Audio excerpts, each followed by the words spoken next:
Hey, y'all, welcome to Gadfly, the podcast about third parties, French candidates, and generally weird American electoral history. I'm Dusty Wilson. I'm Una O'Leary. And today's episode is about none of those things because it's just pure chaos. Hey, we are how many days away from the election? Oh my God, let's see here. Today's the 21st that we're recording this, so at least 14-ish days. Yeah. 14, 15 days. Horrible. I hate it. Hate it so it cannot come soon enough, and I hate it. And also, God, yeah. Anyway, Yeah. welcome to a political podcast. Yeah. I would also like to note our Jill Stein episode dropped about a day after David Duke endorsed her.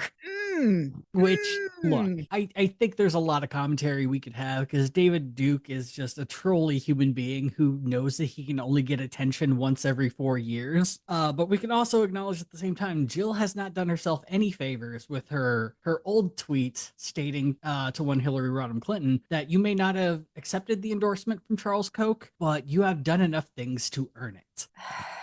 Which just goes back to Jill's biggest problem. You know, issues are complex and hard to explain and take a lot of talking. My enemies are two-dimensional caricatures that have no room for complexity. And this is just the culmination of that. And look, I hate that this is happening, but you've kind of backed yourself in your own corner. Yes, for listeners, I would recommend having yourself a little double feature of our episodes. You could listen to the David Duke episode and then the Jill Stein episode. You absolutely could. Highly recommend. That's an entire afternoon. You're done. Yeah.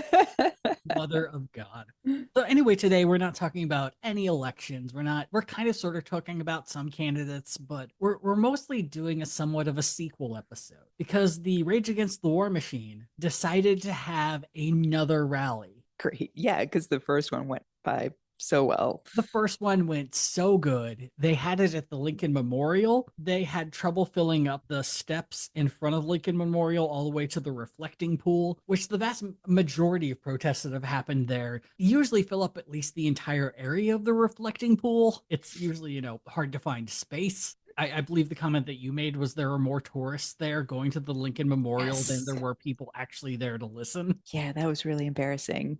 Yeah. So, Dusty, I have not watched any of this Rage Against the War Machine dose. Would you say this is a Godfather 2 or a Jaws 2 sequel? I would say that this is, the Winnie the Pooh horror movie that they made? No. Oh, when Winnie the Pooh fell into public domain, Halloween Mask Company immediately made a horror movie called Blood and Honey. Oh my God.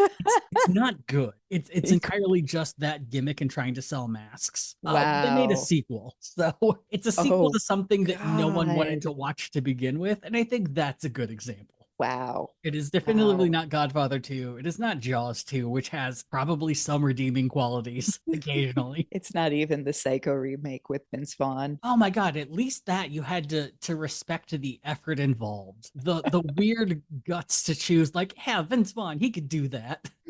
Like, he's got his wheelhouse. Psychopathic killer, not one of them. Or maybe? No. I mean, look, I need to go back and revisit it. I did just finish watching Bad Monkey on Apple TV, which is a Carl Hiaasen novel turned into a TV series. Yeah. He is frustratingly charming in it. Ooh, okay. It's a role that's perfect for him, and I'm glad that he is taking his time and only picking roles that are both suited for him and give him an excuse to hang out in Miami for a while. That is nice. Would that we all could. Perfectly suited. Which is a nice way of saying, too, I'm just really putting off talking about this fucking thing.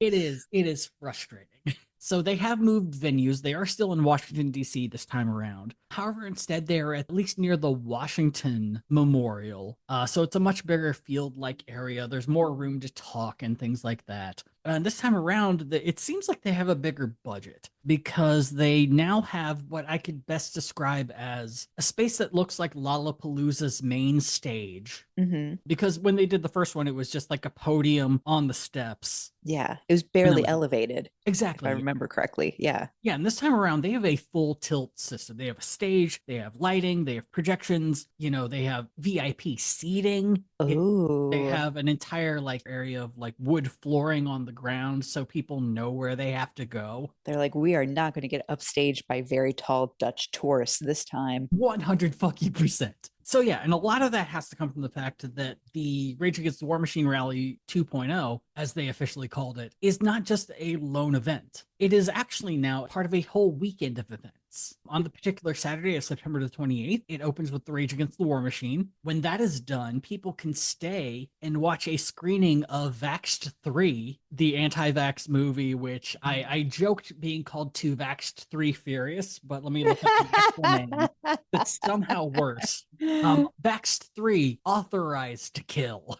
No, wait, that presupposes there was a Vaxxed 1 and 2. Oh, there Son were. of Vaxxed. They're absolute Vaxxed 1, which was made by he's the asshole that British asshole. Gonna need to be more specific. I know, right?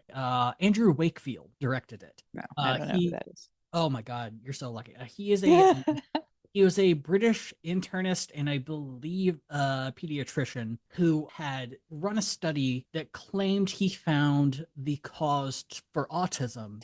Oh, that guy. That guy. Oh, yeah. And thanks he to is one of the worst people in the world. Oh, yeah. And so he was the director of the very first Vaxxed. He was not around for Vaxxed 2 or Vaxxed 3, but it continues. Don't you hate that? As you will. And so after people stayed for a screening of that, the very next day was the headline event, the Rescue the Republic protest, which is one that had a lot more celebrities, quote unquote. Wow, this is Bonnaroo for everyone you don't want to stay in contact with on Facebook. Oh, 100%. Rescue the Republic featured RFK Jr., Russell Brand, Jordan Peterson, Matt Taibbi, the rock band Skillet. My personal favorite, there was a musical act called The Defiant, and it is a punk supergroup made up out of all the people who got kicked out of all of their bands for not getting the COVID vaccine. Incredible. So it's fronted by Dickie Barrett, who was the lead singer of the Mighty Mighty Boss Tones. That's right.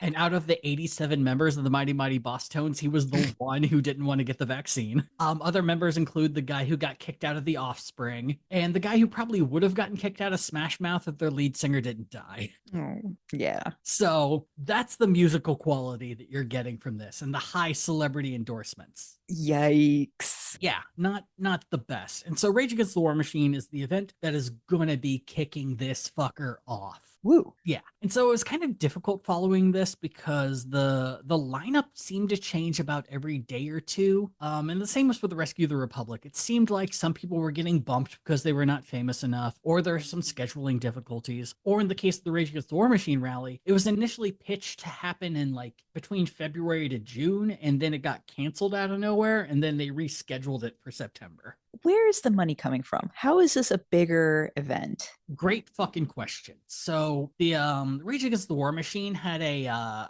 fundraiser on Give Butter. They raised about $14,000. What is Give Butter? Yeah. Oh, it's like a really, really sad GoFundMe. Oh, it's not the worst of the ones out there, but it's really sad. But a lot of that money came directly from being able to give enough money to be considered as a group endorsing the rally, that you can get your logo put on the website and things like that. Got it, like sponsors. Right. On the other hand, the Rescue the Republic rally, that was where the vast majority of the money came in. Now, Rescue the Republic raised their money through Give, Send, Go, which can be best described as fundraising, but not woke. Oh, no. They were able to raise $450,000. Holy cow. It's ludicrous. And this is above things like, I have been injured by DARPA. Please donate so I can live.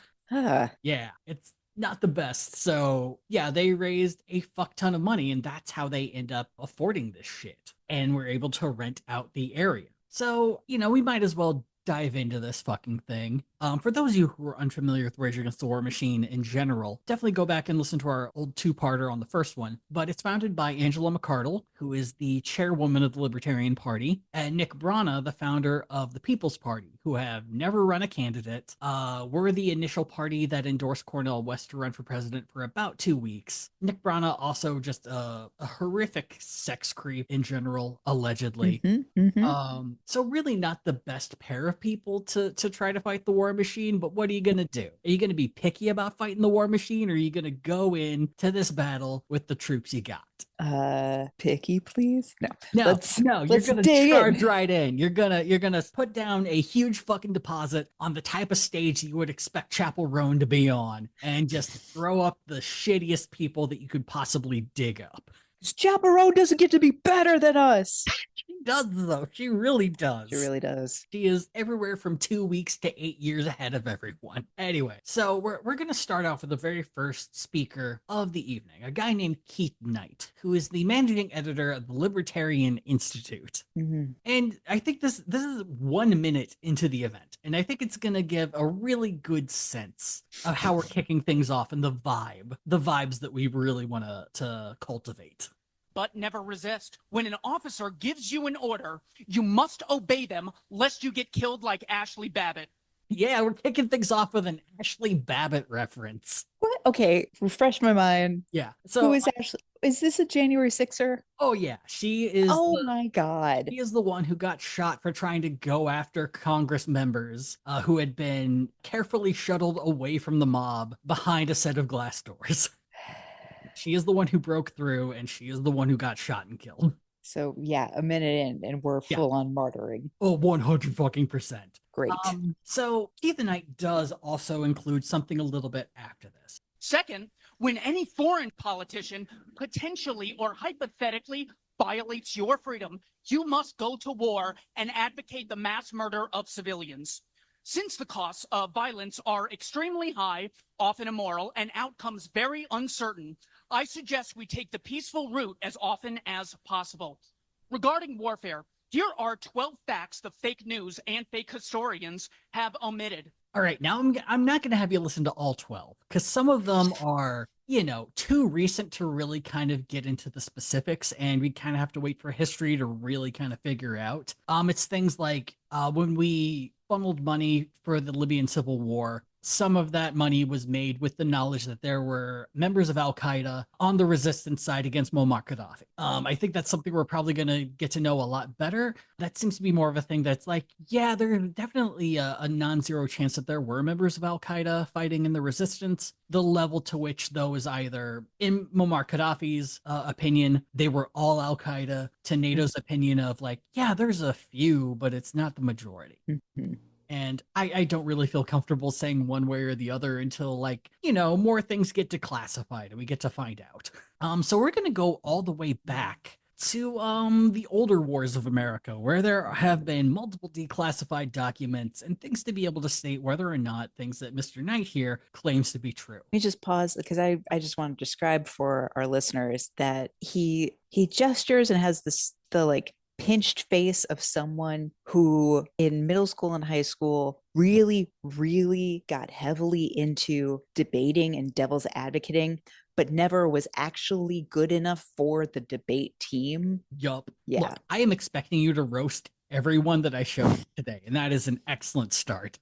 It does remind me of this documentary that I think we probably both watched in grad school about the Northwestern debate team and how they were very big into kind of a newer debate style where you just talk as fast as you fucking can, and the judges will catch some of what you're saying, but the goal is to just flood them with information. And I kind of get the feeling that this is what Keith Knight wants to do. He just can't talk fast enough to do it. Yes, 100%. Yes. Which, to be fair, very few people fucking can. And that's a sad way to debate. We're not all Busta Rhymes. Right. I mean, it's also like he clearly also got a time limit for how long his speech should be and did not think any of it should have been cut. So instead of trimming down the fat, he's just doing 1.5 speed. I've done Pachaka-cha. I've been there. I get it.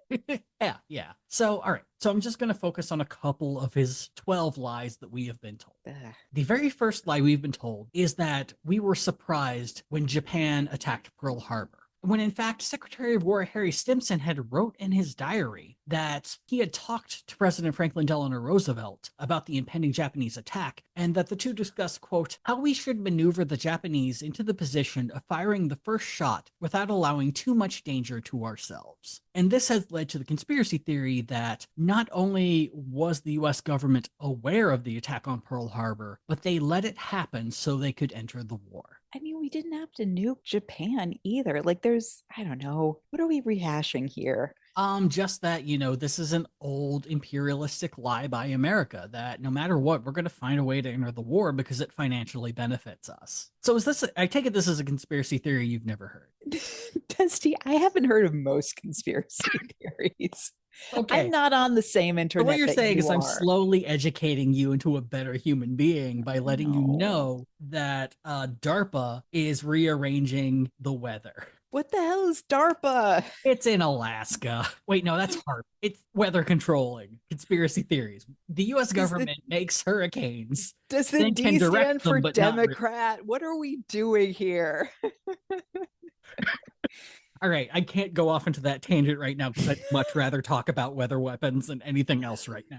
Okay. Okay. Yeah. So So that's a conspiracy theory. Imperialism. We knew it was going to happen. We wanted to enter the war, but we had to make, America was very isolationist at the time, and they needed a reason to piss off all of America and to enter the war. So the thing that's beneficial about this is that after the war ended, there were, give or take, about 10 different inquiries into whether or not we knew Japan was going to attack us, how Japan succeeded in attacking Pearl Harbor, and really what happened. And one of the things they looked into, amidst specifically the Clausen inquiry, is what did Harry Stimson know ahead of time? And did FDR know that this attack was going to happen and purposely let it occur? And essentially what they found is that due to a mix of incompetence, underestimating the capabilities of the Japanese military, and a lack of communication between the Army and the Navy, that was what allowed Pearl Harbor to happen. Yeah, that's Occam's razor right there. Right. Also, Stimson was brought in to talk about this, and he said, yeah, I wrote this down 10 days before the Pearl Harbor attack, but this was just a conversation that FDR and I had been having for a while. It was not a surprise that the Japanese were going to attack. It was, if I'm remembering correctly, the Japanese were essentially left with knowing that at some point they were going to have to attack America because an embargo that had been put in place meant they couldn't import oil, they couldn't import steel, they couldn't import the things that they did not have a natural abundance in their own country. Yeah. So you kind of got to a point where you could either eventually lose the war or you could attack America and kind of hope for the best to work out. Yeah, they had imperialist ambitions too. Right. It's kind of the reason for the war amidst other things. And so the conversation was like, we know that they're going to eventually attack. What we need to do is try to figure out a way to get them to attack a place that they think means a lot to us, but will result in the fewest casualties and damage possible. Also, if they attack first, then we can actually enter the war, and that we're not going to piss off the public, which is heavily isolationist, by just attacking a country out of nowhere. Yeah, we had plenty of opportunities to enter the war. Absolutely. And so that's what that meant. But the sad thing is a lot of this conspiracy got legs because most of this information wasn't made public until 1992. Oh, wow. But it's there. There is a wide swath of information available for anyone who wants to go and look at it and to just very quickly debunk not just that conspiracy theory, but a multitude of others based around Pearl Harbor. So we're already starting with something that's very easy to debunk because the information is there to prove it. But lucky for us, that's not the only one. Another example that good old Keith brings up is that Neville Chamberlain was wrong to declare war on Nazi Germany in World War II based on Hitler's invasion of the free city of Danzig and then eventually the rest of Poland. Well, now my panties are in a bunch. I can think of an entire country that would disagree. Well, you haven't heard his reasoning, though. You see, yes, please tell me what this 12-year-old trapped in an adult male body is considering as reasoning. Look, he wore a branded hoodie that just says Libertarian Institute in the most basic and cheap font available. And when he had to choose the color for it, he chose the cheapest white you have. I can't afford indigo. What am I, Ben Franklin? Yeah, so his reasoning behind this being wrong is that the free city of Danzig, which had been created after the Treaty of Versailles, itself was 95% German and wanted to become part of Germany. And so Chamberlain getting pissed off at this and using it as the crux to go to war is entirely reprehensible because he's declaring war because of a city's choice of what they wanted to do. So the first fun thing about this is the free city of Danzig, no one really knows specifically what the population of Germans to Polish people were.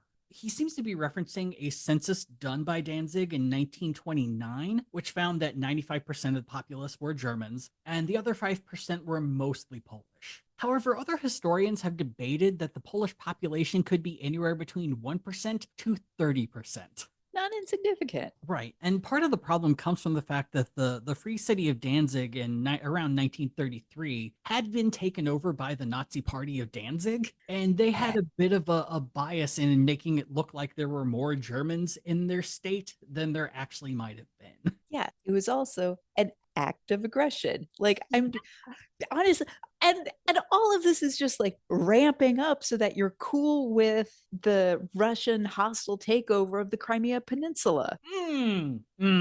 Yeah, that is a theme. Because I'm sure there were a handful of very, very pro-Russian Ukrainians who were like, yeah, Crimea was always supposed to be Russian, and that was enough for Putin to be like, and yes, you shall be. Yep. So the other problem with this 95% number that Keith brings up is that it's a census from 1929, and Germany invades Danzig in 1939. And it's a lot of historians have kind of looked into this and tried to figure out how many Polish people were in Danzig at the time. And the number seems to settle around 20%. Yeah. So also 10 years is enough time for people to be like, hey, it's kind of cool to live in a free city. I'm actually fine with this. I mean, yeah. And the 95% that he seems to be using in this case is that when the census was taken, they found that 95% of the populace spoke German. And this is because, a lot of people spoke it as their first language, and there were a lot of Poles who spoke Polish and German as a second language. Yeah. So that seems to be where this is coming from. That said, for those at home who want to Google along, Danzig is now Gdańsk. Oh, good to know. Yeah, I think. I'm pretty sure. Yeah. So this also completely ignores the fact that Neville Chamberlain, the Prime Minister of Great Britain, had just been severely stepping on his own dick for a number of years before this happened. Right, yeah. Like, he was not popular with how much he twiddled his thumbs regarding Hitler. Yeah. So Chamberlain and the other big power players in Europe at the time decided to deal with Hitler through what was referred to as capitulation. Hitler would point to a country that he wanted, let's say Czechoslovakia. And Neville Chamberlain would be like, okay, you can have that, but you're not allowed to take anywhere else. And then Hitler would take somewhere else. And Chamberlain would be like, okay, you can take that, but you can't take any more places. You have to sign this treaty to say that you're not gonna fucking do it. Yeah. And Hitler This is what happens when you outsource all of your parenting to nannies and governesses.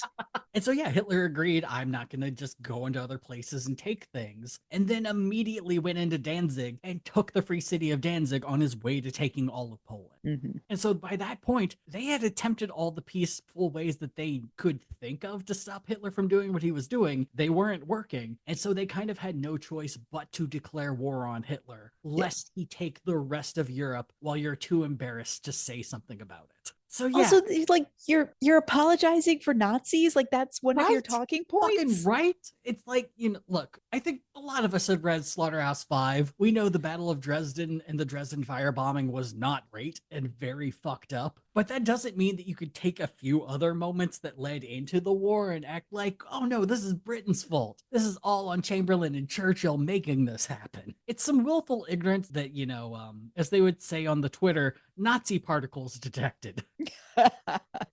So the final thing I'm going to bring up is that he brings up the Gulf of Tonkin incident. Are you familiar with that?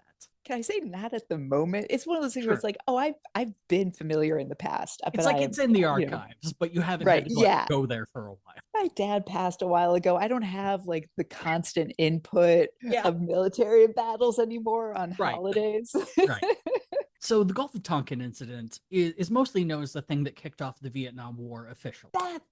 Okay. And in actuality, it's a set of two different incidents. So in the beginning of August of 1964, the USS Maddox was patrolling the Gulf of Tonkin. And on April 2nd, they stated that a trio of Vietnamese ships got too close to the Maddox. The Maddox opened fire. The Vietnamese ships fired back. And including in that firing back was a torpedo that ended up missing the Maddox. Maddox. They call that back to the States. They let him know what happened. And for the time being, they're like, okay, we're going to let this slide for now. 2 days later, they send the Maddox and the USS Turner Joy into the Gulf to kind of do a show of force to let people know that America's here, don't do anything. And then a storm hit. And during the storm, the ships reported that they had been fired on again, that a torpedo actually hit one of the ships, and that they are currently engaged in a firefight with various targets that they found on their radar. 2 hours later, the captain of the USS Maddox sends a report to Washington, D.C. saying, guys, I think we fucked up. Apparently, when the weather is bad enough, it fucks with the radar and the sonar and makes it look like you're being attacked when you're actually not. And so they thought they got attacked, and then they started firing on random objects in the Gulf. And then another hour later, they're like, okay, we're even more certain we weren't attacked. So just so you know, I don't think this happened. So in a 3-day period, America has fired on a trio of Vietnamese ships, has a torpedo fired back at them, which misses, and then they bomb some lightning for a bit. President Lyndon Baines Johnson, who's very, very, very eager to enter a war against Vietnam to stop communism, takes these incidents and uses both of them as a reason for the United States to enter the war. And so Keith brings this up as an example of something that we aren't told nowadays about the Vietnam War. And I have a different memory of it. It's a sort of thing that if you've taken any class about the Vietnam War or the 60s, one of the first things that you learn is this level of hubris of searching for a reason to enter a war that is not based on anything, throwing your own self into a quagmire of horrible decisions, of destroyed humanity, of communities, of just doing the absolute worst things possible based on a lie. And also just rather than just stopping and acknowledging you fucked up. Right. At any point. Yeah. Does this guy not have any boomers in his life? Right. It's genuine question. He has the wrong boomers who told him that this did happen. Like, what? Yeah, it is the way you kick off learning about this war, because thematically it fits from start to stop. Are we rewriting Vietnam? Is that where we are in just bad historical progression? Yeah. Well, and the thing is, if he's using it as an example of something that the media and the government got wrong, either accidentally or purposely at the time, he's 100% right on it. But his other examples don't do that. His other examples are all things that we have constantly been lied about throughout history. So I don't know why he's bringing this up as an example of a thing that we are still lied about or lied to about. Yeah. Vietnam was like the Pentagon Papers were kind of the whole start of like, hey, we're being lied to. Yeah. Walter Cronkite saw some shit, and then things got different. So we're gonna cut to we're not gonna listen to too much else with old Keith Knight here, but we're gonna skip to probably one of my favorite sentences of the day. The great crimes of history, slavery, genocide, Jim Crow, Genghis Khan, all had one thing in common. Una, what did they have in common? I'm sorry. One of those things is not like the other. Man, don't you hate it when you're an undergrad and a cop pulls you over for being Genghis Khan? So I will not have you speak to the Illinois Khanate like that. My very first thought is, man, you're not going to do my boy Genghis dirty like that. Yeah. Look, this guy didn't know it, but he stepped right into my trap. I have a minor in history from undergrad college, and the two classes I remember the most taking, history of the 60s and the history of Genghis Khan. Hell yeah. You are fucked in my dojo, Keith. You are fucked, sir. So I do feel the need to, portray Genghis as the complicated individual that he was. Yeah, early on in his Khanate, he was a vicious, bloodthirsty, horrible person. But he learned a lesson about halfway through, that you could win battles by not even fighting. Boom. What he started to do as he got closer to Iran and Persia, when he started getting closer to Persia, is that, and of course I'm now questioning whether or not it was called Persia at the time, but as he got closer to there, he realized that if he just sent an envoy ahead of him to be like, hey, I represent Genghis Khan, you've heard of him, right? Here's the deal. If you surrender now, we will not attack your city. And you get to continue your rule as puppet rulers. Nothing will change. All that will be different is that you are now part of the Khanate. And yeah, we're probably going to do a few things like you have to accept people from other places living here. Easy way or the hard way, my friend. Right. And literally everyone who said, yeah, that sounds like a great deal, Genghis would say, cool, on to the next. Yeah. And send taxes to this address. yeah. I'm rolling. I accept gift cards, deuces. And yeah, it really kind of changed the game because all of a sudden you're not getting into these pointlessly bloodthirsty fights. You're not killing off entire fucking cities. You're sparing the lives of thousands of people. Is it for a good reason? Probably not. It's conquest and it's imperialism and it sucks on its face. But he had to do the initial work of building up that reputation. You gotta build the hype. Is Genghis the first hype beast? I do not know. Discuss. Yeah, I'm not saying that Genghis Khan was a perfect person. I'm not saying he was a good person. I'm just saying I don't think he deserves to be lumped in with slavery, genocide, and Jim Crow. I don't think we need to pass a law saying Genghis Khan is now illegal. For all that he killed, aren't we all like 2% Genghis Khan? Like 100. That's the rumor I heard. Why don't we talk about that conspiracy theory more? Yeah, which Beloved. I think there is even a great conversation to be like, he was probably worse than we thought. Yes. Yeah, all jokes aside, that is such a ridiculous sentence to bring up 3 of the greatest shames of America and then Genghis Khan. But don't you want to know what they all have in common, Una? Yeah, I feel like I'm listening to that super old Johnny Carson bit where he's got the huge turban and he lists out like 3 random things and opens the card and it's the unifier joke. Anyway. All right. I don't think we're gonna get a joke on this, but let's see what Keith says. All had one thing in common. Some people initiating violence against peaceful people. Yep, they all did bad things to innocent people. Aren't you blown away by that insight?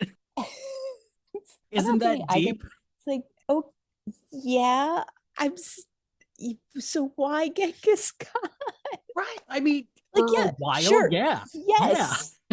Yeah. No, that's fine. But God, this guy, I'm just picturing him in like a high school civics class and a teacher who's not getting paid enough, just sighing, reading his paper. Yeah. And the sad thing is, if he does not mention Genghis Khan and all of that, he's making a fine point I would completely ignore. Yeah. Yes. Yeah. We'd be moving on to the next fucking thing. But Genghis Khan. Fucking looter. So we're not going to listen to anything for the next speaker after this, but I think it brings up a really good point of what these people are so bad at with these protests. Following Keith Knight is a guy named Dan McKnight. Of the Bring Our Troops Home crew. Now, Dan McKnight, his whole thing he's doing now is pushing a law called Protect the Guard, where the basic idea behind it is passing a law to have the states say that they will not send their national guards to fight in foreign wars until Congress retakes their right to vote on wars. Because as it is right now, the president can enter any war at any time they want. War powers are meant to be with Congress, and those have been revoked for quite some time. Yes. So, under Bush, let's all remember. Mm-hmm. And it's also the frustrating thing of like, and with an argument that the Gulf of Tonkin incident started it. Oh, sure, yeah, because we don't declare war either. Yeah, we just do war. We just, it's like it's a skirmish. It's right. It's an intervention. It's like the Balkans need our help. Right. Yeah. Yeah, and so as a bill, I mean, I would dare say it's the one thing from this protest that I'm like, yeah, do that. That sounds great. Yeah. If that's I haven't read deep into it, so there might be more, and this might be horribly embarrassing. But if that is the stated basis for it, that people said multiple times during this protest, great law, pass it, have fun. No, and I would say like go further. The National Guard should not be used in foreign wars at all because you should have to call a draft. You would have to invoke the draft. You should have to invoke the draft. And if that's going to be unpopular, guess what? It's probably because your war is unpopular. I guess then we're not doing a war. We're not doing a war. An actionable option to actually rage against a war machine. It's something you can do instead of spouting something you read on the Something Awful forums back in the day. But my bigger issue is that you're gonna start off with Keith Knight and then follow with Dan McKnight. That's just bad schedule. Like That's you're asking, screenwriting 101. You don't give two characters the same name right? or something that sounds similar. And it's such an easy thing to fix because Dan McKnight could have literally been penciled in to any moment of this 4-hour protest, and he would have fit just. I'm just glad Jordan McKnight didn't show up. He's the singer from God, what was his one hit that started with I like was the just listening to it carnival today. music? And Yes. yeah, Yes, exactly. That was a bop. People It's a ground to pop. that. Yeah, so There he's were not affiliated with that. At least there's that. awkward middle school dance music. Mm, Yeah, mm. would have been, you know, it would have been the second best musical guest because I do have to give props to the one musical guest who was, dare I say, very fucking good. Oh. But yeah, so that's Dan. So next we go to a returning speaker, a fellow by the name of Garland Nixon. Now Garland is a radio guy. He often refers to himself as the most leftist person at these sort of rallies, and he's not so happy about that. And we're gonna hear why. I get heat for this stuff like this. I get people that text me and email, well, what are you doing with hanging out with these far right wing, the crazies, the Schiller Institute people, the libertarians, etc. And my position is, so the people who don't want nuclear war, the people that don't want to align with literal Nazis, the people who want a peaceful existence with others in the world, they're the crazies now? If that is the case, tag me as one of the crazies. So, fun thing about that is I don't think Garland Nixon really knows much about the modern Libertarian Party and the people running it. No. Yeah. Probably one of the more famous things that came out this year is that Angela McArdle, the chairwoman of the Libertarian Party, was on a show called The Tim Pool Show, which I don't think you've listened to before or heard of, and I'm not going to ruin your life. It's like if Joe Rogan was more beta and had swords on his wall. Oh no. And always wore a beanie. Oh. Yeah. So she was on that show. And during the run of the show, she brings up something called Germanic New Medicine and about how it's something that people should look into and is a very good source of alternative healing. Is this a eugenics rebranding? Are we just in 1930 over and over again? Weirdly, no. Okay. Like 99% of the time, you'd be right with that. So, Germanic New Medicine is a form of alternative medicine that was thought up by a guy named Reich Geerd-Hamer. And the general gist is that all diseases come from traumatic events. For Reich, it was he got testicular cancer shortly after his son was shot and killed by the son of the last king of Italy. I hate when that happens. Yeah, well, it's apparently the son of the last king of Italy was hanging out on his yacht. He went to go tie up the dinghy, and he saw that a yacht near him had taken the dinghy and tied it up to their boat. So he grabbed a rifle, steered his yacht towards that boat, got into a fight, fired the rifle towards the yacht, and accidentally hit Reich's son. Oh God. Yeah, you know, worse than I had imagined. Yeah. So this trauma led Reich to getting testicular cancer. Now, the thing is that since trauma causes all disease, the only way to fix disease is to fix the trauma. So therapy, if you will. Okay. It really lends itself to a lot of new age, crystal, happy thinking type stuff. But because all disease is caused by trauma, disease as we understand it actually doesn't exist. And this means that all modern medicine has been invented as a grift, that the makers of modern medicine and treatment know that they are grifting people. They know they're not fixing anything, and it's all the Jews. There we are. Can you believe that this guy grew up during the Third Reich? Yeah, he's from Germany, and he spent his youth living in Nazi Germany. He was a Nazi youth, if you could say.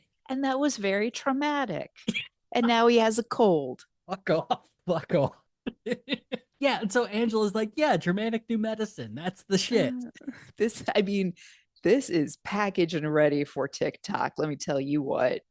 This is the absolute pseudoscience nonsense I expect to find on that platform. Infuriating. And so, yeah, Garland, these are not the Nazis that you're hanging out with. Someone who's espousing anti-Semitic, Nazi-adjacent medicine. But again, that might not be too on the nose for you. Which leads me to believe that you're not on Twitter enough to really be familiar with the New Hampshire state Libertarian Party. They're currently run by a guy named Jeremy Kaufman, who is about the most Nazi edgelord you can be and not own a trench coat and be in high school.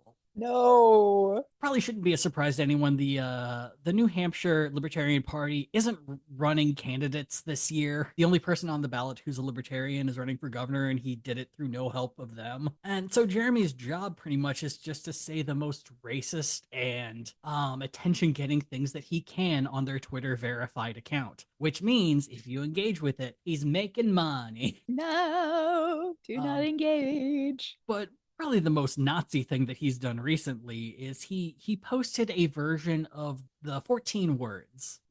Yeah. And so he says a version of that, but he throws in like libertarian or something like that. But everyone's it's a dog trumpet. Everyone knows what's going on here. Mm-hmm. And he's playing like, what? I'm not doing it. But if you're saying I'm not touching you. I'm not touching you. Right. If you're saying the 14 fucking words, you know what you're fucking doing. That's not something that you just randomly think up and think it's okay. It's the same as like Mike Lindell, the maker of the shitty pillow. He has recently been selling his pillows on sale for $14.88. 8 cents, yeah. And yeah. 88, also a Nazi number because Hitler's last name starts with an 8 and Hale starts with an 8. So 1488 is a super Nazi number. And so these are the people that you're hanging out with, Gar. These are your people. No, Gar's doing that thing where it's like, if you were with other liberals, you wouldn't get attention. You know, it's like right. Like the well has definitely run dry for his leftist grift, and the money is there on the right, or the money that he can get is there as like, oh, I'm the most left-leaning person in a conservative circle, and that's paying my rent. So on top of that, Garland has some opinions on nationalism. And I don't know if you know this, there's a good nationalism and there's a bad nationalism. And seeing by the chat reply, someone is saying San Fran. Yeah, a word you can't say without getting demonetized. Then San Fran, which I don't know what's the biggest crime, like saying that you want to destroy everyone living in the city, or calling it San Fran. I don't know who there's gonna get more pissed about which one. Either which way, here we go. And I think what we have to understand when we look at Europe, right? We were told that Viktor Orban was some crazy person and he's a far right-wing lunatic. He must be stopped. But then in Slovakia, they elected a guy named Robert Fico, who's an old-fashioned lefty, you know, from the legacy of Soviet communism. But both of those people agreed that I should look out for the best interests of my country. And next thing you know, there's bullets flying at Robert Fico. So what they want us to do is argue over the so-called ideologies and ideological differences. They don't see that. They see a threat. They see Robert Fico and Viktor Orban through the exact same lens. They are a threat because they want sovereignty. They want, you know, nationalism is bad. Well, if in fact your idea of nationalism is my country is good, so I hate yours, that's a problem. But if your idea of nationalism is my country's, I like my country, I like my culture, I have proud it, and we're going to make ours better, and you should make yours better too, there's nothing wrong with that. And that's what we saw. Thoughts? Okay, so for those at home who don't know who Garland Nixon is, he's black. So you're listening to someone who's fully drinking some Kool-Aid on white supremacy and trying to sell it to himself live while he's speaking to people. That's what I'm seeing. That's what I'm hearing. Yeah, it's not great. Also, Viktor Orban is the leader of Hungary. Robert Fico is the leader of Slovakia. And he's right. They're both, at least on paper, the ideological opposites of each other. Viktor Orban is a very far-right, sort of fascistic asshole. Robert Fico is very much like, I guess you'd call it progressive nationalism. And, you know, his definition of just like, I like my country, I like my culture, and, you know, I think we could do better. That's not nationalism, my guy. Nor is that what Viktor Orban is doing. The list of things that Viktor Orban has fucking done is definitely the first form of nationalism that you have defined. It would take at least 2 or 3 episodes to talk about all the stuff that Viktor Orban has done. So I am going to just put it together in one nice sentence, and that he has made statements and enacted laws that support homophobia, transphobia, xenophobia, anti-Semitism, racism. Also, the dude fucking hates it when people from different races fuck or marry, or God forbid, both. Yeah. So also, who is like conflating both of these countries' leaders? Well, the funny thing is, he's actually kind of really accurate about conflating both, because Robert Fico has a lot in common with Viktor Orban. No. Okay. Mainly Oh, that damn it. both of them have accused George Soros of trying to take them down and take over their countries. No. Both of them extremely hate immigrants. Both Ugh. of them, in one way or another, have said Islam has no place in their countries. And that's actually a Ugh. direct quote from Robert Fico, that Islam has no place in Slovakia. God damn it. So even Garland's statement of just like, there's, we're in a country where everyone has their own faith, their own ideas, their own, that's not what either Hungary or Slovakia is doing. They're outright saying that there is a limited list of religions that you can be, and a limited list of sexualities that you can have. Yeah. I promise you, deep down, Rage Against the War Machine is also telling you what you can and cannot do. Would it surprise you also that Viktor Orban and Robert Fico both really like Putin? No, well, I knew that about I just knew more about Viktor Orban. Right, And, yeah. Like Robert but Fico is definitely not getting invited to like any conservative conventions here in America. yeah, he's yet to make that international stage. Like in my head, I'm picturing just Slovakian Denis Kucinich. I don't know how accurate or fair that is, but that's the image I got. One final thing that Garland says that we don't have to listen to it, but he does make a joke that the only people trying to assassinate Trump are the FBI and the CIA. No. And he makes an offhanded joke that half the audience is probably feds, which is the same joke he actually made last time too. So it's his go-to. It's a simple Great. little like, I need to get the audience back. Love it. We've had a bad time. There's at least a couple people from Langley in the audience, and they're probably having a bad day. Yeah, because they're stuck doing this duty. Yeah, you ate your boss's lunch at work, and now you have to go to the Rage Against the War Machine rally. Yeah. Then you gotta type up your notes. Which brings us to I would say probably the first real highlight of the event. Now, it's a musical guest, so I can't really play it for you or anything. So you might just have to take my word on this, because I think I would fairly get sued. Oh, okay. But yeah, the first musician up is a guy who goes by Deepak, D-P-A-K. And he's legitimately very talented. He's legitimately very, very good at what he does. He has a couple guests with him. They're both also very talented. But I do have to show you one picture that the journalist Goad Gatsby had taken. There were two journalists who were there, Goad Gatsby and Amanda Moore. They were both filming throughout the whole thing, but Goad had like a straight on the stage film of the whole thing. So you'll notice when Deepak took the stage, he has a logo that's behind him. And it takes a little bit to look at it, but there's something not quite right about it. Oh no. So it's kind of hard to notice. But on the right side of the picture, when you see the light, that's actually where the projection screen ends. So they only have DPA and then like half the K? Yeah, it's just not centered? Yeah, it's not centered. There is a lot more room on the other side where the D starts. They did not see if they could actually fit the whole logo, or that they were ready to fit it. And I know they could do it, because halfway through the set, they finally fucking fix it. No.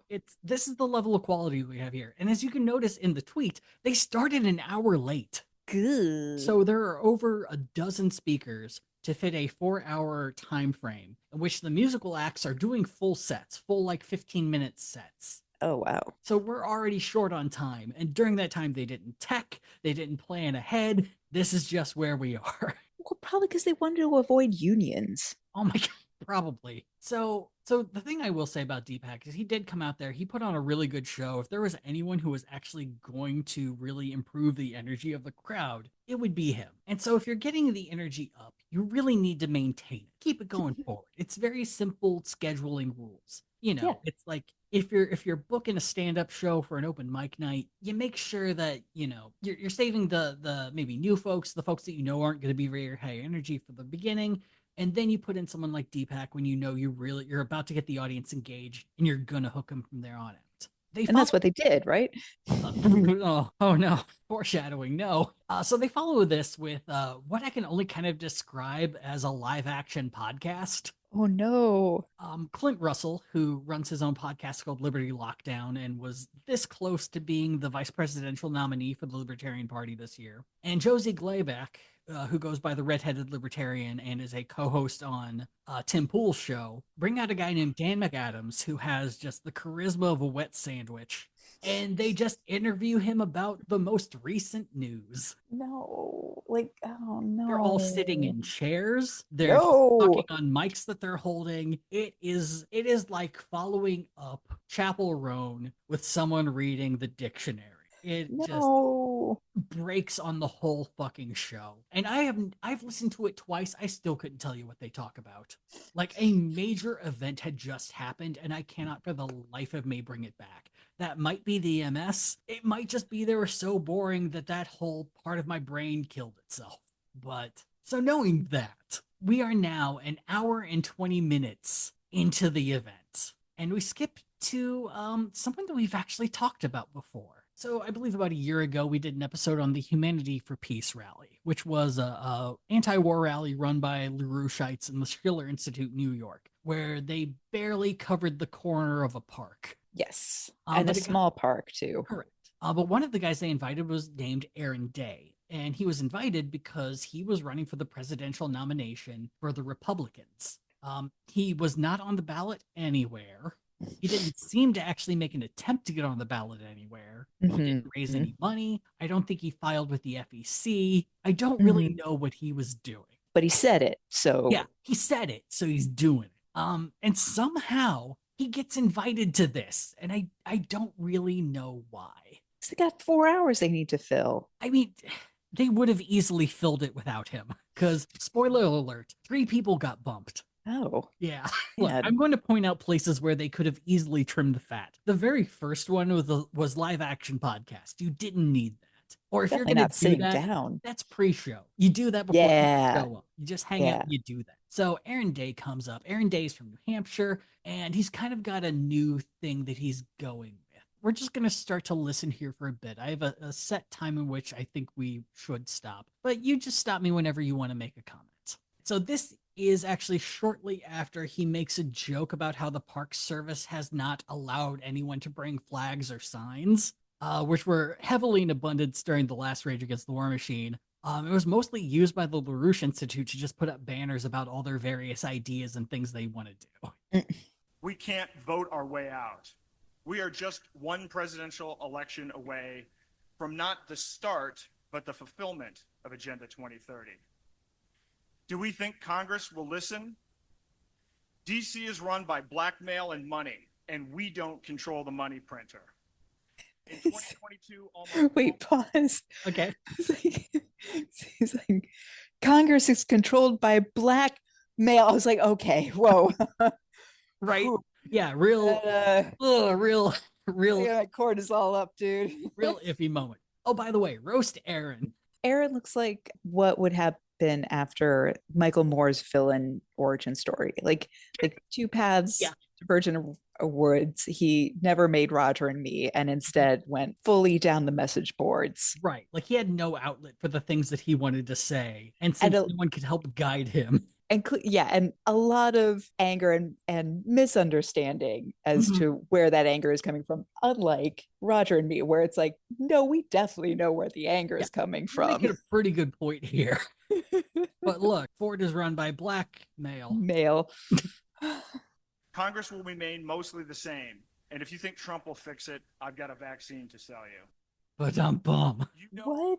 The winner of the 2024 election is going to be the same that it's been since 1948. The military-industrial complex and banks. Trump and Harris both propose increasing military spending. We fund an endless war machine that only benefits corporations like Lockheed Martin, Raytheon, and Boeing. They deploy their army of lobbyists to ensure that... Okay, pause. Okay. We also have an enormous contract with Elon Musk that is deeply problematic. Yeah, we fucking do. Where's that mention? Where's that name drop? Well, he's not making missiles yet, so... Boo. They deploy their army of lobbyists to ensure the river of cash keeps flowing, no matter the human cost. All wars are bankers' wars. Now, I don't know if you've ever heard that sentence before. It sounds like a well-trod sentence. Yes. Yeah. It's usually a sentence that's said before someone says that the Rothschilds funded Napoleon's wars. Great. Yeah. Yeah. Yeah, we don't need to dive too much into it, but once again, those darn Jews have done a war and fought against all of them. Aside from the like absolute edging towards anti-Semitism that I'm sure would be here with just like 15 minutes more and like a couple drinks. But no, I'm just like, how exhausted, like, and I am about to say this as a person who is chronically depressed. This is how you want to live your life, bro? Like this level of cynicism? Mm-hmm. Oh, the levels get exhausting. Worse. Una, this is just an amuse-bouche of sadness. It's about to get worse. What kind of fucking rally is this? It's not a fun one. I mean, take me back to the DNC, damn it. If I remember right, it's 80 degrees out at this point. And there's no shade to be had. It's a beautiful day. Mm-hmm. So we're skipping ahead a little bit to really kind of get an idea of why Aaron's there. His raison d'etre, if you will. His raison of eatery. Bitcoin emerged from the 2008 crisis as a beacon of financial freedom. No, Dusty, no. Bitcoin, motherfucker. It's time to talk crypto. You fucking money slaves. Fucking hodl that goddamn bag, you diamond hands. God, this is everyone who took the wrong lesson from Fight Club. 90% of the people who read Fight Club. Yeah. Or 95% of the people who saw the movie but never read the book. Yes. But that dream was hijacked by greedy insiders, the deep state, and financial giants, turning it into a slow, trackable digital gold. Now it's just another tool of control, and those holding it on exchanges are vulnerable. Just like when FDR seized gold. Early pioneers like Ross. Wait, pause. When FDR seized Poland? Gold. Oh, yeah, he saw the gold standard. God damn it. Yeah, you can't get away from the gold or silver standard, Una. I don't know why you try. I mean, yeah, if I were a drinking person, this would Gadfly Bingo, the center point would be the gold standard. Yeah, it would be the free space. It's too easy. Early pioneers like Ross Ulbricht, Ian Freeman, and Roger Ver were crushed, raided, imprisoned for daring to dream of a truly free money. My wife and I watched Ian get 8 years for simply selling Bitcoin, and I interviewed Roger weeks before his arrest in Spain. They're paying the price for challenging a system built on control. So that sounds like a real thing, right? Yeah, so what's the real deal? Like, because Una, you set me up. You set me the fuck up. All right. So let's start with Ian Freeman, who quote unquote got 8 years for simply selling Bitcoin. The main source I could find about this was the Department of Justice, who stated Ian was sentenced to federal prison for, quote, laundering over $10 million in proceeds from romance scams and other internet fraud. Oh my gosh. Yeah, I couldn't find details of what the romance scam was, so I'm just gonna go with the FBI's definition of it, where you go on, I don't know, Bumble or Tinder, and you're like, baby, I love you. Just, oh no, I can't get a flight home, and there's like an emergency, and I need dental surgery, and my dad's gonna die of cancer. Please send me $500 in gift cards. Yeah, you prey on Miss Lonely Hearts. And maybe do some light catfishing. Yeah, and so he took the money from those catfish and converted them into Bitcoin. So they couldn't be traceable. Or specifically using the company that he had apparently too, because he was able to develop a system that became very popular with scammers and to be able to put it into that. As for the other internet fraud, quote, Freeman and his co-conspirators opened and operated accounts at financial institutions in the names of various churches, including the Shire Free Church, the Church of the Invisible Hand, the Crypto Church of New Hampshire, and the New Hampshire Feast Church. Freeman instructed Bitcoin customers, who were often victims of scams, to lie to the federal institutions and describe their deposits as church donations. From 2016 to 2019, he paid no taxes and concealed his income from the IRS. Yeah, wow, this guy's a real hero. Yeah, all he did was sell some fucking Bitcoin. My wife and I watched, and he's in jail. And it was very traumatic, and you can understand how that led to us having the flu. Yeah. Fuck off. Fuck off callback. Amazing. So that happened in 2023. As for Roger Ver, he was sentenced to jail after getting extradited from Spain, quote, for exposing how Bitcoin was being hijacked. But if you ask the IRS, here's what they say. He owed them $50 million in taxes. Yeah, pay up, motherfucker. So in 2014, Roger announced that he was renouncing his American citizenship and becoming a citizen of the Caribbean nation of St. Kitts and Nevis. One of the deals when you renounce your citizenship is you kind of have a sort of exit tax, especially on capital gains, where if you're leaving America, they tax you one last time your capital gains, and then you're free of it forever. You can argue whether it's, just or not. In the libertarian world, all taxes are theft. But, in something like this, I suppose you could debate over whether it's wrong, but it is the fucking law. So Roger at this time had 131,000 bitcoins in 2014, and they were worth about $870 each. Today, they're worth $86,000 each, which would be an assumed wealth of $8.8 billion. Damn. Yeah, he got in very fucking early. So he hired some accountants to help him figure out what he owed. But according to the IRS, he supplied fraudulent appraisals of his two businesses, which held these Bitcoin, and hid the true amount of Bitcoin in the company's name. To make things even worse, in 2017, he sold $240 million worth of Bitcoin that his companies technically owned. And since his two companies were based in America, he had to pay taxes on that.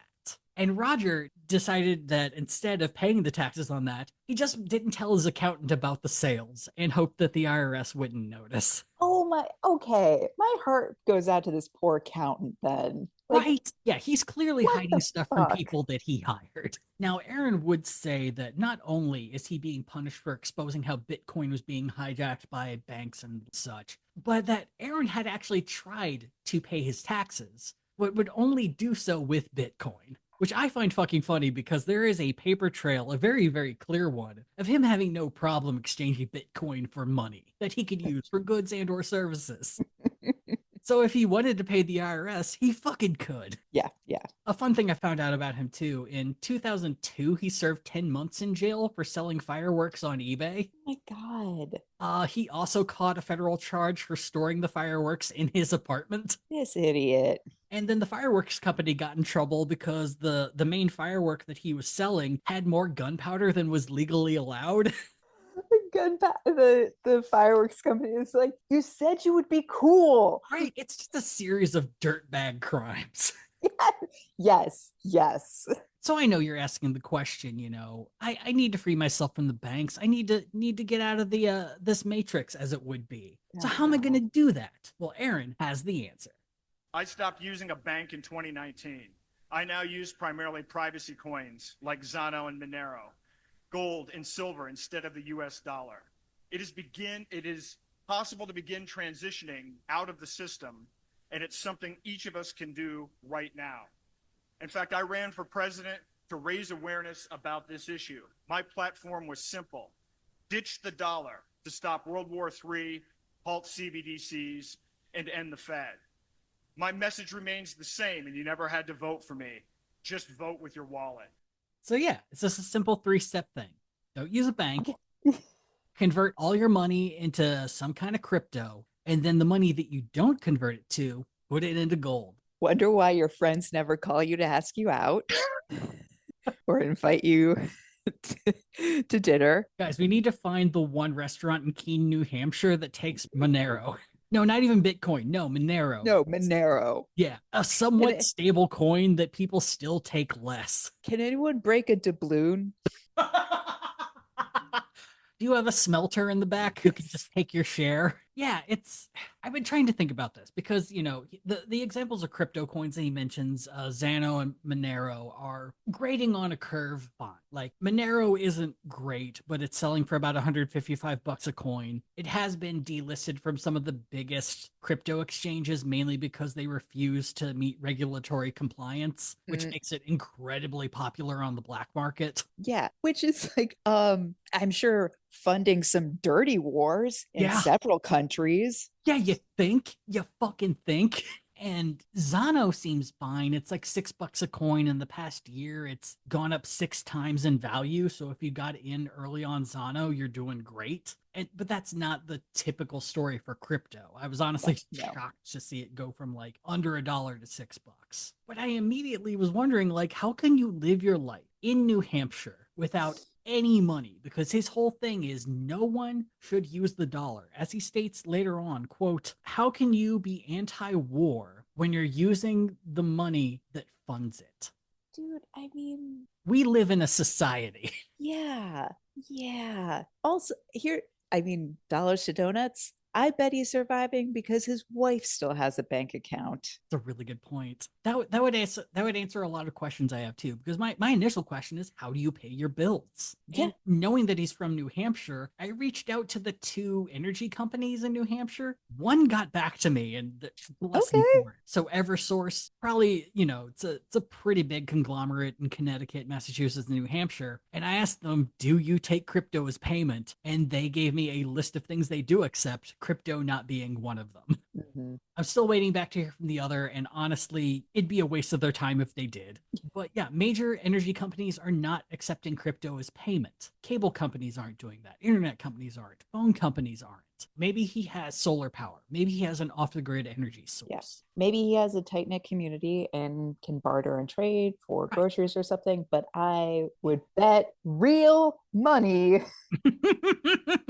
yeah, that he is living this principled existence and his wife has an actual bank account. Maybe it's with a credit union, but I promise you it is a bank account. Right. And she is the one doing this labor. Yeah. God, adding the word labor just makes it hit even fucking harder. Because how did he go from New Hampshire to DC? Did you drive? Were there any gas stations that took fucking Monero? I don't think so, my guy. It hurts. It's in his Cybertruck. Oh my, fuck you. Fuck you. Because none of the Cybertruck charging stations accept crypto either. It's not. Well, that's on them. That's dumb. Yeah. Increase the value of my Doge, Elon. God damn it. Yeah, so compared to Protect the Guard, which is an actionable, decent idea to be able to fight back against the war machine, Aaron Day is presenting an impossible task that cannot be completed unless you rely on the kindness of others around you. Which is not an inherently libertarian trait. Right. And like, if you're going to do it, New Hampshire is probably one of the better places to do something like this. Yeah. Commune. There are ways that you can, but asking an entire nation to emulate this is insulting, honestly. Anyway, after Aaron, we move on to a journalist by the name of Ian Carroll. Journalist is in scare quotes, or quotes. I listened to him for a bit, but his voice is vocal melatonin. It's very clear that he makes most of his living off of writing and not speaking. Oh. Which is wild because he has been on InfoWars a couple of times. Oh. Yeah, he's very a huge supporter of Alex Jones. A lot of his journalism is based around conspiratorial thinking. His big story was that he quote unquote broke the story that the second Trump assassin was actually a Ukrainian deep state plant.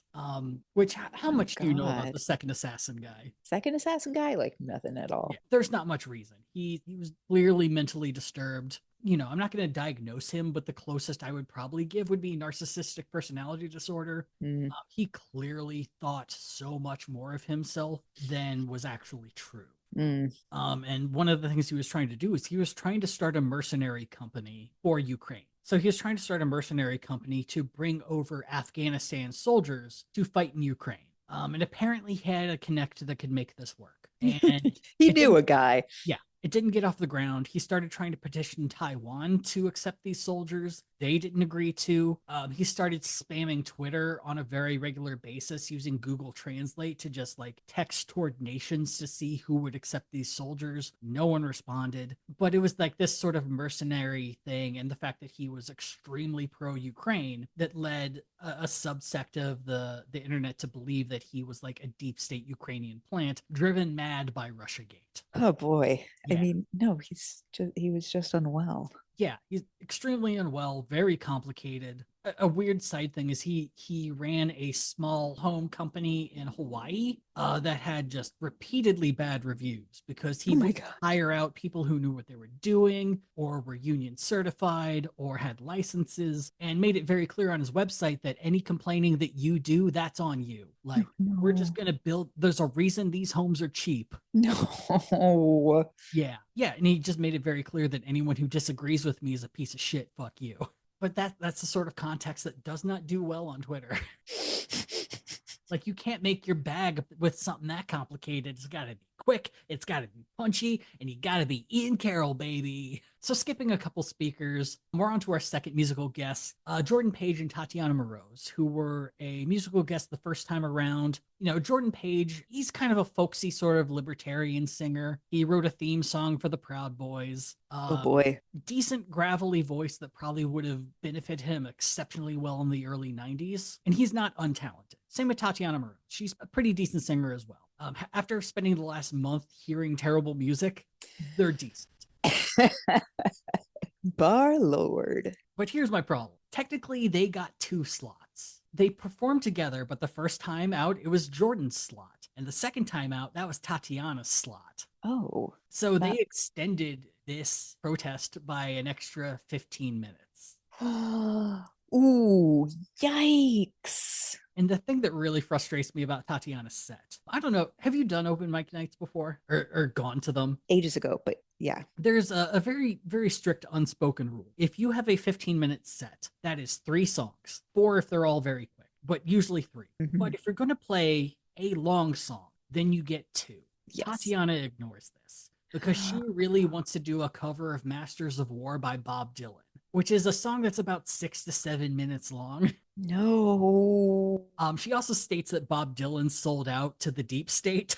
Tatiana. Yeah. But yeah, the rule is if you're doing Masters of War, that's your last song. You're stopping after 2. Yeah. But fuck you. Tatiana's doing a 3rd song. Oh, she's ignoring the light. She's ignoring the hand gesture. Uh-huh. And I took this as a personal attack.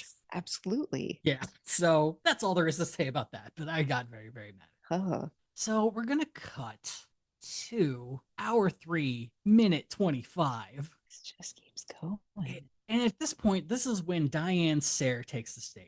And we've talked about Diane. Diane is probably the most famous voice of the LaRouche movement right now. She's run for governor of New York a couple of times. She's currently running for Senate in New York. And this is the first time I think I've seen her speak where she's not surrounded by bodyguards. Okay, we're feeling safer. Yeah, or they're just off stage, you know, no one's going to sneak up behind her. And she ends up spending the entire time to talk about LaRouche apologia. Like he never should have been arrested. People accused him of running a cult and committing fraud. And the British Queen was always trying to kill him. And when he got arrested, it was because he was going to get assassinated by the cops. But when the president said not to do it, they just arrested him. And she's introduced as a LaRoucheite, so this doesn't come as like any surprise to the audience. Yeah. But the thing that made me so fucking happy is during her speech, she brings up the Oasis Project. Oh, the fact that the brothers are getting together and touring? Yeah, yes. Liam and the other one. The other one. have put their differences aside, and they're only going to call each other wankers for 50% of the show. They're definitely doing it this time, you guys. We're gonna finish a third of the tour. We need money, and the need for money outweighs my hatred of humanity. So yeah, the Oasis Project is something that I have desperately wanted to talk about on this show for a long ass time, but have never had the opportunity. And the Oasis Project is Lyndon LaRouche's plan from the 90s of how he is going to remedy the tension between Israel and Palestine. Okay. Do you have any predictions of what this could be? Oh, I don't think it's gonna be great. I just like everything just like seized up in me. So the Oasis Project is, I think, one of the dumbest things I've ever read. Oh, that's saying something, Dusty. It is so catastrophically stupid and indefensible. I'm shocked that they are still even talking about it. Oh, this is incredible. So step 1 of the Oasis Project, nuclear-powered desalination plants. You see, the reason that Israel and Palestine are always fighting is there's not enough water. No. And there's not No. enough electricity. No, that's not. Look, That's not it. I read the papers, and if I read them right, that sound you make with your lips when you want to sound like you're insane. It's that. So the plan would be to build 3 of these plants in Egypt along the Suez Canal, 3 in Jordan between the Red Sea and the Dead Sea, and then 2 in Israel and 1 in Palestine between the Mediterranean Sea and the Dead Sea. And this is so going to on be top of being absolutely dumb, it's environmentally catastrophic. Yep. And involving nearly every surrounding country, whether they want it or not. Mm-hmm. Yeah, it's just like their World Land Bridge project, where like we want to connect the entire world with one railway, which means building tracks over the Bering Strait and through the Darien Gap, the most dangerous place on Earth to build. Oh, you're right. This is dumber than I could have imagined. Like, wow. It's gonna get infinitely dumber though. But you brought up the environmental side effects of this. And yeah, Portland State and the Hebrew University of Jerusalem did a little study because for a little bit of time, this was actually something that they were planning to do. Not so much, the Oasis plan, but it was a plan to try to save the Dead Sea. Because since, there are no water inlets going into the sea, the water's evaporating and it's getting smaller and smaller. Right. And so the Red Sea Dead Sea conveyance plan was put into action, where the idea would be to make a pair of canals that would move water from the Red Sea to the Dead Sea to replenish whatever water was lost. Now, the environmental problems that were discovered by Portland State and the Hebrew University is pretty immediate, because you're automatically fucking with not one very, very sensitive biome, but 2. Yeah. Like there are brines that exist in the Dead Sea that are only there because it's the dead fucking sea. On the other side in the Red Sea, there are coral reefs that would be fucked nearly immediately if you did this. Oh God. Yeah. Also, it's gonna cost around $10 billion to do it. And even with this, you have to be extremely careful because it's going to be very easy to over desalinate the Dead Sea. And if you do that, you wipe out every non-religious reason for tourists to go and visit it. Which is why, like, all of this talk started, because there's a huge resort industry, I think. Oh, 100%. Around the Dead Sea. And yeah. Not only is it an important religious site, but there are like a lot of people are like, oh, there's health benefits to being in the water and things like that. Yeah. So you have to be extremely careful you don't over under desalinate this thing. And one fuck up is going to completely ruin the tourism industry if you do it. Yeah. And you can see it in effect if you ever visit or read about the Salton Sea, just south of Palm Desert and Palm Springs. I have been there. It smells so bad. So bad. I forget what exactly, if it was like there was like a dam break, if I remember. Yeah. And it filled up this area, and for a while it was a great tourist site, and then all the fish started dying. Yes. So in 2021, the plan ends up getting abandoned, mainly because Israel lost interest. Jordan was still willing to do it, but you kind of need both countries to agree to do it, and it was just, it was not going to be worth the fight to do it. But that's not going to stop the LaRouche Institute from trying to keep pushing it. Hell no. So the other main issue is that to be able to create these desalination plants, they would have to make new canals. And the new canals that they would create would connect the Mediterranean to the Dead Sea and the Dead Sea to the Red Sea. And you're going to use these canals also for transit. So if the Suez Canal was too crowded, there would be another route for people to go through. And it would increase trade in Israel and Palestine as well, because now you have a new trade route for ships. Win-win. So there goes the tourism industry, because now you've got tankers going up into the Dead Sea, and then what? Also, Palestine is not getting an ounce of this. They're not seeing any money. I looked at the map. The canal goes straight through Gaza and stops at the brand new Port Gaza. No. There is also one other major issue. Boats can't work in the Dead Sea because of the salination. Exactly. Yeah.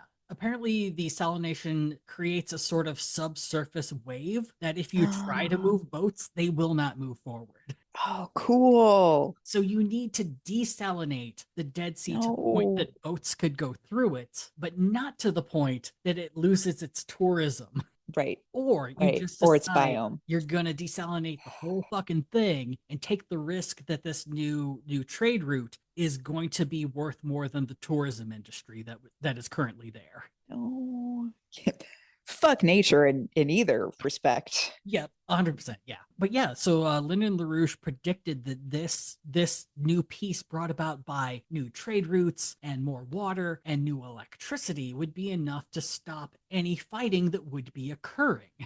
Yeah, and who's getting and then splitting this money from Look, the boats between Jordan and Israel and Palestine? I mean, look, if there's anything that we can glean from the current genocide in Gaza, it's that Israel does not have an incentive to just take a bunch of land on an ocean and make it their own and just reap the financial benefits therein. They're going to be totally fine with Gaza having a brand new port that theoretically everyone will use, will be a financial boon for them. I'm sure they'll be totally fine with that, especially considering, it's been 20 years of embargoes that have not allowed Gaza to improve their infrastructure because they're not allowed to bring in things like pipes or, concrete or asphalt. Yeah. And meanwhile, just eminent domain, the neighborhoods that you got to bulldoze through to create this canal, like it's Fucking 94 right. going through Detroit. Yeah, I'm pretty sure looking at where the canal's gonna go, it's through populated areas in Palestine, but not populated areas in Israel. So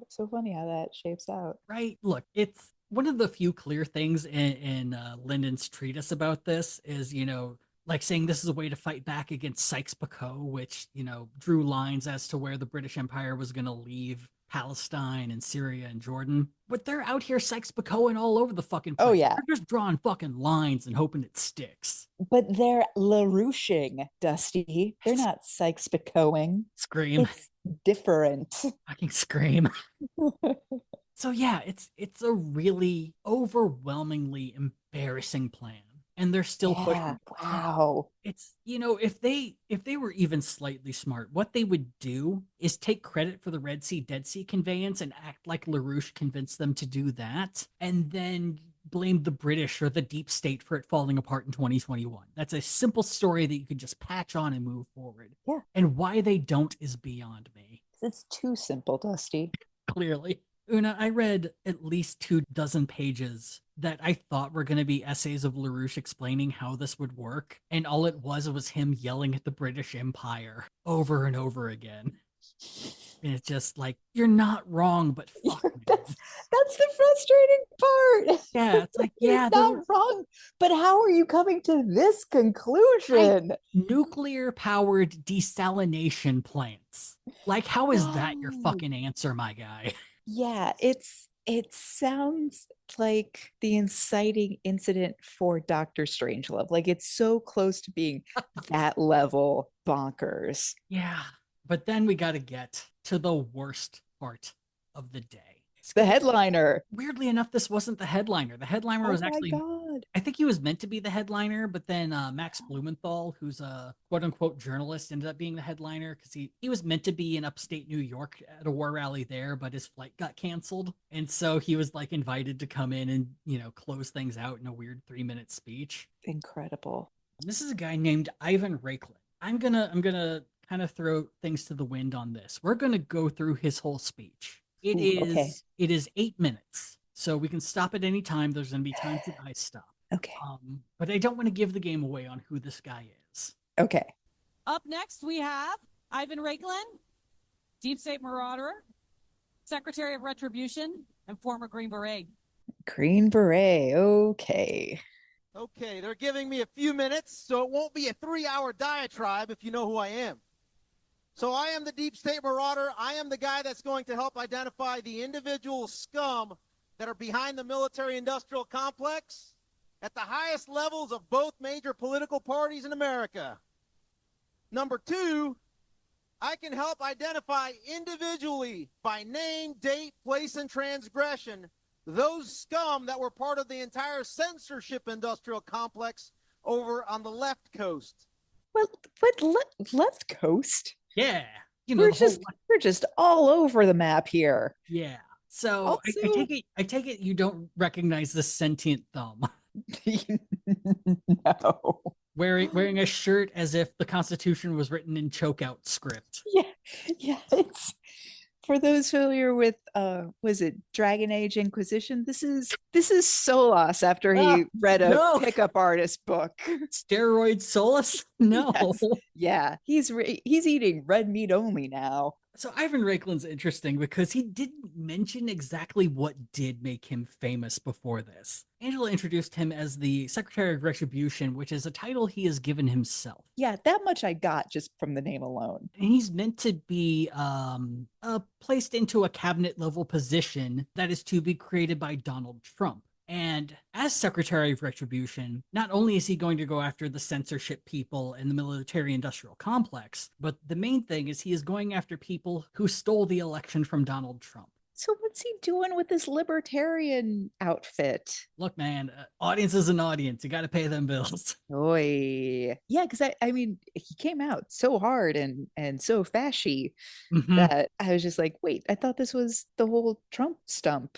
But apparently that's because it's one and the same. Yeah, and he's definitely holding back a little bit because Secretary of Retribution, he's made it pretty clear that these people are, well, he's actually full on said, the plan is he has a list of about 350 people who, when Trump wins and is inaugurated, these people are to be immediately arrested via the use of constitutional sheriffs. Little more lore on that. Constitutional sheriffs are actual elected sheriffs who believe that they are the only people in America who can justly use the law to arrest people. That the most powerful people in America are actually the sheriffs. I hate how magic beans dumb we've gotten as a country. It is some sovereign citizen bullshit. 100%. So not only are these sheriffs going to show up to people like, Nancy Pelosi and Tom Hanks, maybe. I don't know.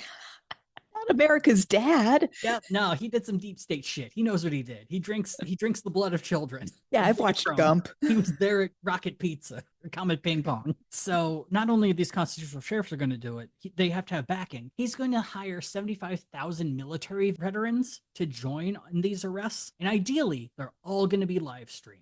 That's really creepy. There does seem to be a leaked list of who all these people are. It's kind of hard to tell whether or not it's real. It was leaked by a Ukrainian guy named Igor Shushko, who originally was a race car driver. Cool. But he retired, the invasion happened, and he turned his Twitter more into like a on-the-ground journalism thing. The problem, though, is he's not very good at vetting his sources and just kind of says shit. Yeah. Half the time it's true, half the time it's wildly inaccurate. Sometimes you just gotta put your foot to the pedal and see what happens. And so he released a Google Doc of these 350 people. And it's everything from, people who got January 6 people arrested, to people who stole the election from Trump, to people who pushed the whole Russiagate thing.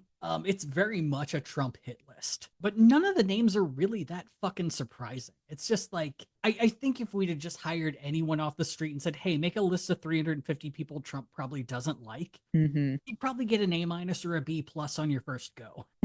But people have pointed out that this Google Doc did come from a podcast appearance that Ivan was on, where he linked the Google Drive, and apparently that's where it comes from. Great. Ivan's also been a regular recently on InfoWars as well. So, naturally, Alex Jones. But yeah, he's made it fairly clear that these people are going to be arrested and quote unquote dealt with. So, a very non-warlike guy. Yeah, I mean, like, you could tell by his severe lack of a neck how uninterested he is at fighting people at a bar late at night when they say maybe you've had too much, sir. When he's just asking strangers to arm wrestle him. Oh my god. Yep, 100%. So let's dive back in here. So there's a guy by the name of Jim Baker who used to be the general counsel over at the FBI just down the street. Yeah. He was the one behind the authorization to spy on all of you through unlawful means and violating your Fourth Amendment. Okay, can we pause for a second? Yeah. Because it's always Jim Baker and it's never Dick Cheney and what happened to an actual undercover agent because Yep. the Bush administration had a vendetta against her husband. Right. I mean, Dick Cheney might be on the list now since he's endorsing Harris, but yeah, Because he's endorsing, yes. Yeah. but he wasn't originally on the list. Yeah. And he shot a man in the face. Right. George W. Bush isn't on the list. It's like, but yeah, those are huge points. Then what happened to this guy? We started to scratch the surface and identify his corruption. So then he goes over to San Francisco, over to Twitter 1.0 as the Deputy General Counsel, the number 2 lawyer, as he coordinated from the West Coast with his former employees, employers, and subordinates over here at the FBI headquarters to censor anything and everything that was truthful related to the COVID con, related to the DNA mutilation injections, related to anything that was discussed. Who here attended the Defeat the Mandates last year? Most of you. This scumbag, Jim Baker, was the one that coordinated the whole thing to censor you into oblivion. Why? Because it's all about follow the money, spelled science with the capital $ for the S. God. Just like, stop it, Dusty. I can't take anymore. I need a breather. But that's the best part. He's kicking out the I in science, replacing it with a Y to represent yen. No. And then shortly thereafter bails on the conceit. This is just shitty Mad Libs of an angry man. And also, like, at this point, I know well enough to be like, anytime, like, people like this who are just aggrieved and aggressive start talking, it's like, it's just projection. So it's like, why are you here, sir? Because as you said, rent needs paying. Look, Secretary of Retribution isn't a part-time job. That shit's full-time. Yeah. I gotta benefits. I gotta find the 4 other money signs that I can fit into science. There's an E, right? We can throw a euro, maybe. Oh god, the symbol for a euro is actually a C with 2 lines through it. So it's the C. Yeah, which would have been better than the cent sign, because that immediately negates any value of science as a word if you're just using money signs. Like an extra second of thinking in this guy's speech could have been so much better. Oh, but there's the rub. Yeah. To me, this guy has big, like, 2000s hippie energy. Like, he's the dude at Occupy who's just like, he's constantly been like George W. Tush and talking about Lyrac, and it's just like, fucking go away, sir. Please learn about puns and use your skills better. I'm so tired after straightening my hair. It's 2006. The E's are like the euro. Oh, there you go. Boom. All they were about was making money off of your DNA, off of your health, off of your liberties. What else? So if they were doing that and they were using, let's say, the subcontracted company to go ahead and officially fact check that, known as Reuters, James Smith was one of the board members of Pfizer. Isn't that convenient? So a lot of people don't know these details, but as me and my teams identify these scumbags by name. This is just such a verbal yarn board. Yes. But I'm also loving that the chat, one, has slowed down, and at this point it's just people typing in Jill Stein. Is Jill Stein speaking? Yep. Like, you missed it by a year, but great job, guys. Also, I love that his voice is essentially just like a whine. It's just like, yes. So insufferable. Date, place, transgression down to the pixel level. It is high time to now take things to the next level and ratchet it up. $1 trillion squared on steroids. Try to do that math. Yeah, I blacked out. Like, what? It's $1 trillion powered on steroids. My question, are you multiplying by steroids? Is it to the power of steroids? Are you just not able to think of a larger number? My guy, Googleplex exists. You can just say that. shining maximum light. What happens when you shine a couple trillion lumens on an ant and put a magnifying glass in between? I'll tell you. Use your imagination. This makes So me are you mad for going to two tell reasons. me, or are you going to tell me, or do I need to use my imagination? Oh, he did. Use your imagination. God damn it. Yeah, so it's that, but it's also just like the casual abuse to animals is like, oh, this is a psychopath. Yes. This is just like the sun isn't enough for him to like kill a bunch of ants. He has to buy a high grade light, set it up, and then get a magnifying glass. And after that, well, you just gotta use your imagination. So that's what we're doing. We're trying to work with the following individuals to take things to the next level. So I see here some folks. Tomorrow we're going to have some more folks. And my call to action today is, if Elon Musk and Joe Rogan continue to sit on the sidelines or kind of be half nilly-willy, That's not the saying. Go up here tomorrow with speakers such as RFK Jr., Tulsi Gabbard, Brett Weinstein, Matt Taibbi. He had to look. And many others. Remember, Brett Weinstein, when he did an interview with Tucker Carlson, he said, "We are assembling the dream team," which means we collectively are probably the most critical thinking, politically astute Americans, and we've had absolutely enough of the belligerent, illegitimate executive branch as well as legislative branch actions, and in some instances, the judiciary. But only some. Use your imagination to think of which. So that's probably a good enough time to stop for this particular. Oof. This is pretty much the only speaker that actually kind of fucking scares me in this whole thing. Like, if this guy can sneak into an anti-fucking war rally when he's made it abundantly clear how much he wants to, purge America, take 350 names, put them on an anthill, and then just use your imagination. Yeah. He makes no qualms that this is about revenge and death. And he's gotten the most cheers out of the entire fucking day. Well, for starters, he's not sitting down. So I mean, it's true. He is making use of the stage, which is, I'll repeat, fucking ginormous. So yeah, that's probably a good enough place to stop, at least for that stuff. But as I said, some people got bumped. One's a guy named Eric Bolling. He's like a former Fox News guy. A dude named Utsav Sanduja, who runs the Hindus for Trump group. Anya Parampil, who we talked about last time we talked about this, because she was easily the most anti-trans speaker of the night. But yeah, all of them got bumped. And just kind of based on the reactions, Una, how many people do you think were in attendance? So now you've teed me up, because I could only imagine, for my own sense of self-satisfaction, when he was like waving his arms like, now I can see we've got some folks over here, we'll have some folks tomorrow. I was like, there are 12 people. That's and he's hyping himself up now.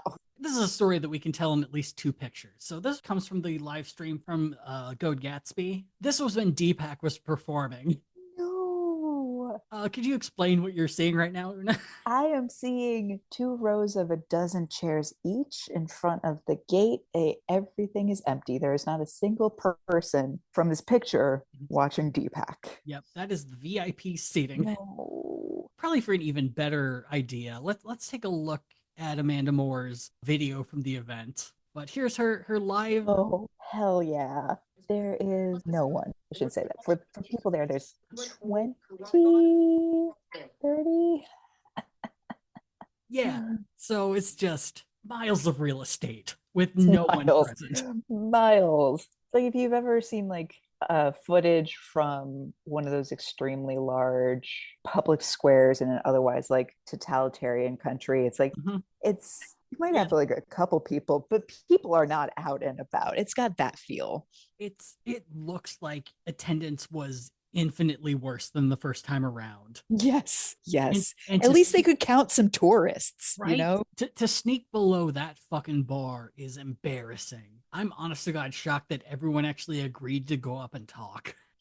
To give an idea of how bad it is, journalist Joe Flood noted that near the Rage Against the War Machine rally, there was a local attempt to create the world's largest pupusa, which is a Central American flatbread. Delicious. And the audience for that dwarfed the Rage Against the War Machine. Yes, yes. Multiculturalism always wins. I do love the fact that I had no clue what a pupusa was before this, but afterwards I want one so fucking bad. They look so goddamn good. Dusty, we'll do a little gadfly outing to the Venezuelan restaurant down the street from me. Yes. Oh, let's do it. So there is one final thing that I want to bring up that is just like a nice cherry on top of how sad all of this was. So I think when we were talking with Jordan Willow Evans for our Libertarian episode, we brought up the Kennedy Victory Fund, which was a joint fundraising effort between the Kennedy campaign and a bunch of state Libertarian parties. Yes. Yeah. And the idea was on the run up to the election, everyone would split all the money that was raised, with Kennedy getting the most, but all these local state parties getting a pretty good chunk. Yes. Well, the FEC paperwork came out because on the 15th, that's when the quarterly reports were due. And Jordan Willow Evans dove into those immediately. We love it. And the first thing that you kind of see is about a dozen former Kennedy staffers all being paid around $600 for, quote, fundraising consulting. Oh, no. But the real beautiful one is right at the bottom, a $25,000 donation given to Rescue the West. And Rescue the West is the parent nonprofit organization that put together Rescue the Republic and the Rage Against the War Machine rally. Now, there is an address for Rescue the West, and it is an office in DC. And it's an office that seems to be used for like co-working and things like that. But it is their official location. And it would make sense if that was the location where the check was sent to. But based on the FEC filing, it was sent to an address in Austin, Texas. That, after the briefest of research, is Angela McArdle's home address. So it kind of looks like Angela gave herself $25,000 from the Kennedy Victory Fund. Wow. Now, I'm not a lawyer. I don't know politic law super good, but this feels illegal. Yeah. And a lot of members of the Libertarian Party seem to have the same opinion.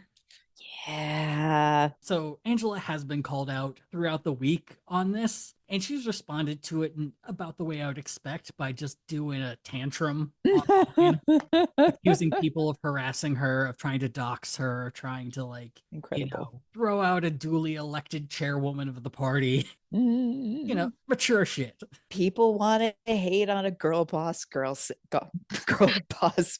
Wait, what? Cut. No, keep it. That's all she deserves. No. I gotta hurry. Thank you for joining us. No. It's late. It's almost 9. I think that's a great place to end, honestly. So that was the Rage Against the War Machine 2.0. Too sad, no furious. Too sad, too furious. It's literally, if it wasn't for Ivan Ranklin being there at the end, just being like mask off fascist, I probably would have made an excuse to not cover this fucking thing. As you should have. Yeah. I kind of feel like that's the one important thing to come out of this. There's like, I'm just going to put in this and just see where this goes. Yeah, you're not wrong. But yeah, any thoughts, opinions?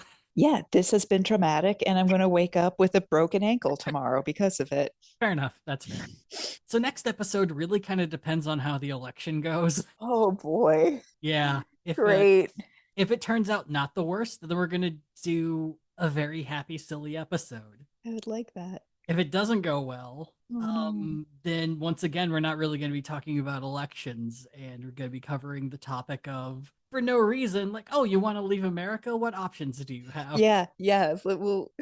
I'll bone up in the hopes of not using it some European political knowledge of how to do a parliament. Right. And it's like, I've done enough research that, yes, we'll eventually do an episode on this, but I'd like it to be under happier circumstances. Yes, I've learned too much about joining the French Foreign Legion to just throw it all out. Spoiler alert, it sucks. But yeah, I guess we'll see how we're feeling the next time we're here on Gadfly. But to everyone listening, go vote. Seriously, go and vote. We are never going to tell you who to vote for. No. vote your conscience. The only spoiler candidate is disenfranchisement. Yes. Fuck yes. If we had merch, there we go. So we Yeah. have to wait 4 years for that merch. Okay. But yeah, I mean, don't just research the major candidates. Research literally everyone who is on your ballot. If you don't like any of them, mail your state secretary of state and ask them who the write-in candidates are. Or if you're in Connecticut, you have to like email the town clerk. But I'm not bitter or sour about that. But seriously, just, do all the research, especially with judges, all the local things. Just Vote down ballot. It'll literally take an hour out of your day, especially if you have hard lines that immediately disqualify candidates. If you don't like a candidate, move on to the next one. Learn all that you can, and please just vote. And if you're going to write in, say, Big Bird or a potato, or internet activist Calla Walsh wrote in Yahya Sinwar, who was the head of Hamas, who was killed a couple days ago. Please, for the love of God, research how write-in voting works. Because if you're going to be doing that, then all you're doing is making the day slightly longer for poll workers. No one of any power is going to see what you've written in. Use those extra seconds to make your day better, not to make the day of someone else slightly longer or worse. Yeah. And on that note, I guess we'll see you next time here on Gadfly. I'm sorry, Brianna, this episode is so long. Gadfly is a production of Added Serotonin. Our episodes are edited by Brianna Valentine of Rem Alternus Productions. Our theme song is Sophomore Makeout by Silent Partner, and you can find us on Twitter and Instagram at GadflyPod. Ready to level up your cosplay game? Check out the Geek Forge on Etsy. With a variety of props to give your photos that extra spark, you'll find just what you need. Hold magical fire in the palm of your hand, or take a potion to restore your mana. With a large variety of colors, you can choose your own magical flavor for your cosplay. Bring drama to your photo shoots with these vibrant props and more, all available at the Geek Forge. Are you ready to level up your cosplay?